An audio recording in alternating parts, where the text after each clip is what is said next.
বন্ধুরা, আজকে ত্রিকোণমিতি একটা খুব গুরুত্বপূর্ণ ভালো অঙ্ক তোমাদের করিয়ে দেখাচ্ছি।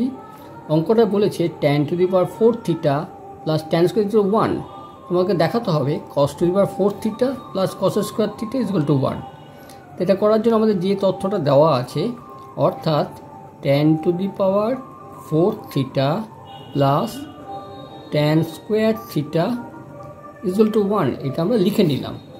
এবার প্রথমে এই দুটো থেকে আমরা দেখছি tan স্কোয়ার থিটা আমরা কমন নিতে পারি। তাহলে tan স্কোয়ার থিটা কমন নিই, বা tan স্কোয়ার থিটা এখানে দুটোর থেকে কমন নিলে ভেতরে এটা 4, তার স্কোয়ার বাইরে চলে এসছে, তাহলে এখানে পড়ে থাকলো tan স্কোয়ার থিটা।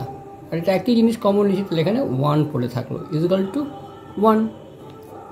বা এই tan স্কোয়ার থিটাটা এখানে থাকলো। এবার দেখো এটা ত্রিকোণমিতির ফর্মুলায় চলে এলো, যে আমরা জানি যে sec square theta equal to 1 plus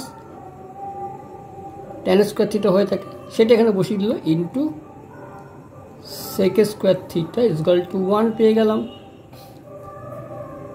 এবার tan মানে সাইন বাই কস, তাহলে এটা হয়ে যাচ্ছে sine theta by cos theta তার whole square.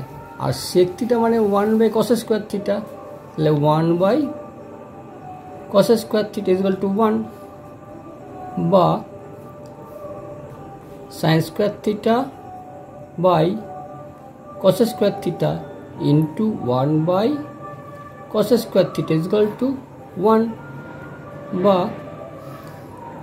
Sign square theta আর দুটো কস স্কোয়ার থিটা আছে এখানে, কস স্কোয়ার থিটা কস, এটা হয়ে যাচ্ছে cos to the power 4 theta equal to 1।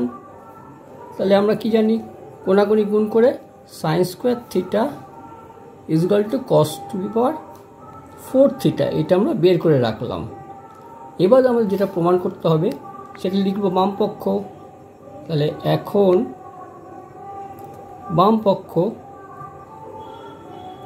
সমান সমান cos to the power 4 theta plus cos square theta, এটা রয়েছে। তাহলে পরিষ্কার কস থিটার কস টু দি 4 থিটার মান আমরা এই জন্য সাইন স্কোয়ার থিটার সঙ্গে সমান, সেটা এখানে বসিয়ে দেবো। তাহলে কস টু দি 4 থিটার পরিবর্তে আমরা লিখলাম সাইন স্কোয়ার থিটা, আর যেটা যেরকম যা ছিল কস স্কোয়ার থিটা থাকলো। তাহলে পরিষ্কার আমাদের ত্রিকোণমিতির সূত্র থেকে সমান সমান 1 আমরা পেয়ে গেলাম, সমান সমান ডান পক্ষ। তাই সুতরাং পরিষ্কার আমরা লিখে দেবো, সুতরাং বাম পক্ষ সমান সমান ডান পক্ষ, প্রমাণিত। দেখো অঙ্কটা কেউ সোজাভাবে হয়ে গেল।